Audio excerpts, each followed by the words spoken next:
genetic factors. Specifically, it'll relate to coronavirus-induced heart conditions. So firstly, we need to establish the genetic risk of coronavirus.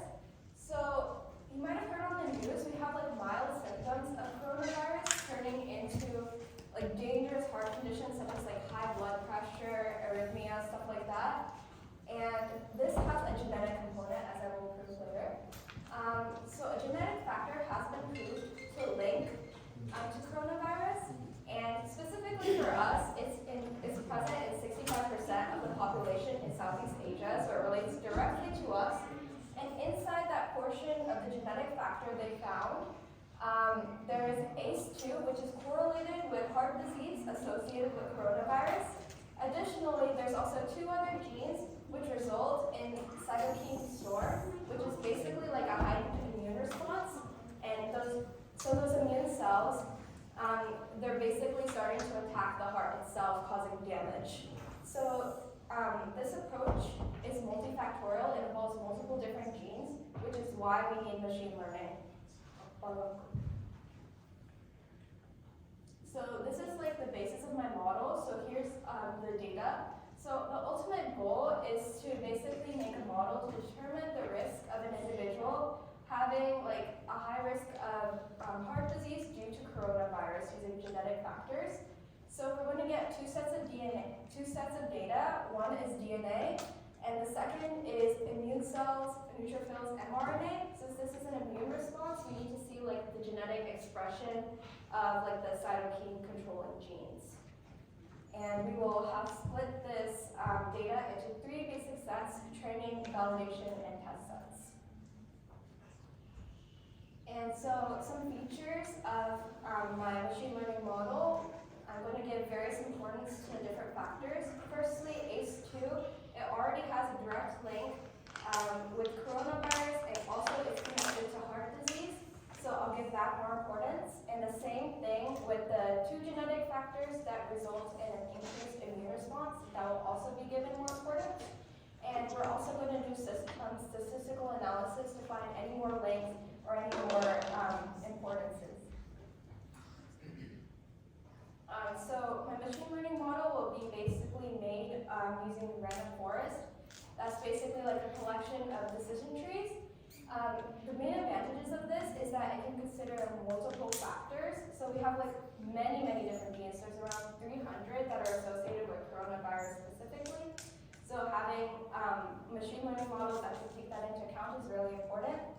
Secondly, we can rank the features based on importance. So ACE2 has a known correlation with heart disease and coronavirus, so we can rank that as more important.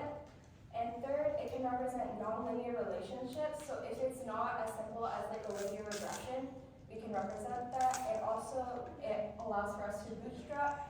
So beyond our original like data set, we can make more by combining random elements of each patient. And so some filtering that we're going to do to make sure that the data is actually accurate. So for the genome, we can use PQSR, which will tell us if the bases are actually the correct ones, like if the machine is doing it correctly.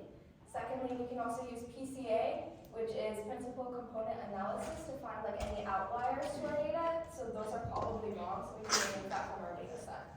And secondly, we can also experiment with the machine learning model itself by changing the number of trees and the depth. And so these are the four factors I'm going to do when considering like if my machine learning model is good. Firstly is accuracy, which is the number of correct decisions over the total number of decisions. Secondly, I'll also consider precision, which is the number of correct positive numbers over all positives, so that'll include the correct positives as well as the false positives. And this will help us to avoid false positives. So if someone tests positive for coronavirus and they don't actually have it, we want to make sure to avoid that. That way they don't get like skeptical of our actual data. And then we also have F1 scores, which will help us avoid false positives and false negatives. And we also have ROC AUC, which will determine how well the model can predict between positive results and negative results. And idea for like everyday usage. So you'll be able to get a swab from the doctor as well as a blood draw and a questionnaire saying like your demographic information, like history and stuff like that. It can be sent in for genetic testing, then the machine learning model will analyze your risk and it'll be sent back to you. And of course, we have ethical considerations to take into account. So we're going to take into account HIPAA, and we'll have informed consent from all of the participants. We will also include potential biases in the data. I was thinking about using NIH data sets. However, it has been shown to be skewed to white male patients, so that also has to be taken into account. We'll also have ethical review by IRB, which is Independent Review Board, as well as an internal ethical review, and we'll also have encrypted data to ensure the patient's privacy. Here are my citations.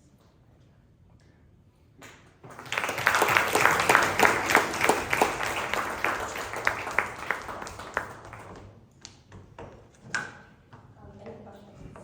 Have you got this prototype and working now? Right now we don't have a prototype because it involves like a lot of research and development. We need like a team of software engineers, bioinformaticians, and also geneticists to make sure everything's So ideas. yeah, it's like an idea. How do you see this extended to other kind of diseases? COVID is one of them. Tomorrow, like there could be another disease that could come in. Some more. So one of the things we're looking at, one of the genes we're looking at specifically is about immune regulation. So this could extend to like autoimmune conditions, looking and seeing if there's like risk factors in that, and maybe making a model to see if someone will develop an autoimmune condition in the future, like maybe Crohn's disease. And this could be extended to other viruses as well, like HIV or something like that.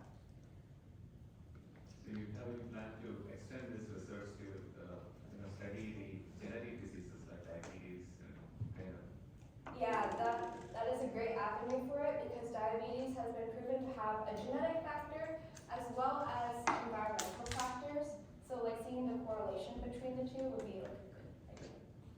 Is it more likely or more focused? You're more focused towards the genetic aspects of disease, or it can be both, or like based on the correlation from a focus perspective of your company. Okay, so for a focus perspective, initially we'll probably be focusing just on the genetic component, but there's also additions to that, and that's actually present in the DNA itself. So there's something called epigenetics, which is related to like the expression of DNA. Like there's some parts that will be more coiled or more loose depending on our environmental conditions, and it's actually related to like obesity and stuff like that. So maybe taking that into account in the future as well. So basically, currently you're focused on relating the finding with the heart disease, right? Yeah. Why is that really for you? That's Why? that's the kind of stuff. How things that fit the Okay. Yeah. brain recording and all stuff. Why I'm focusing on heart disease Yeah, what do you? specifically, it's mainly because I read a news article about someone having like a mild, very mild case of coronavirus, and then later having like devastating heart impacts. So I think that is very interesting, the fact that a mild case of coronavirus can have such like a deleterious effect later on. That's why I'm focusing on heart conditions right now, because we see like that unexplained link. But later on we could focus on other organs like lungs, especially because a lot of people are on respirators due to coronavirus, stuff like that.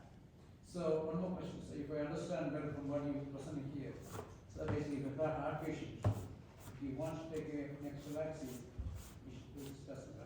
Yeah, I feel like this testing, while it is going to be available to the general public, it will be more beneficial for people who already have pre-existing heart conditions to know if coronavirus will make it worse.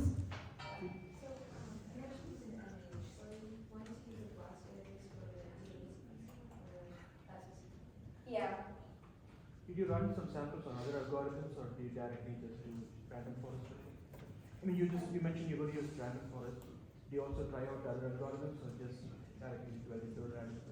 So initially, like for the data, we'll do like some statistical tests to see if like there's any other factors factors that we need to consider, any more important, like, genetic genes that we need to take into account, and then we'll develop